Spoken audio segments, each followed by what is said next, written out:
Disney World and Cypress Gardens and Busch Gardens opened in Florida, there was the St. Augustine Alligator Farm. It is celebrating its 125th anniversary now, so that means it opened back in 1893.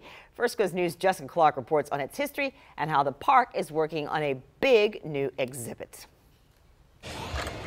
It's a busy day at the St. Augustine Alligator Farm. Test 1, 2. And not just with visitors. Friday, crews put the finishing touches on the new exhibit called Oasis on the Nile. We've always kind of wanted to do really large Nile crocs on display. Alligator Farm Director John Bruben has spent 2 years working on this exhibit. We imported 4 crocs from South Africa. My wife and I were in South Africa in 2016 and picked out these crocodiles. There are also Egyptian artifacts on display.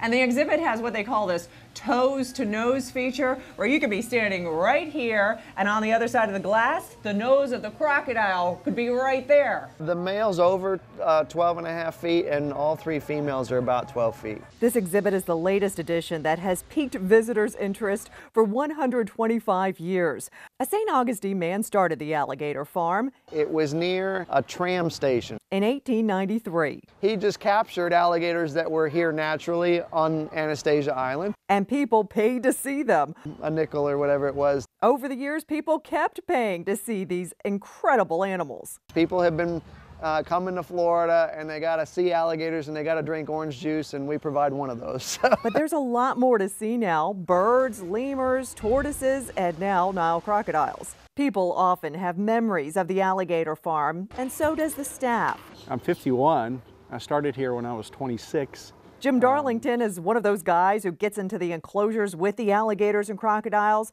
but his story is... I met my wife here. She was a tourist with a broken camera. So I let him borrow my camera. The attractions director even has a story. 18 years ago, the Alligator Farm's owner heard about him. He stole me away from Walt Disney World, actually. It's a place where for 125 years, alligators have amazed. Komodo dragons draw close, and now Nile crocodiles creep up.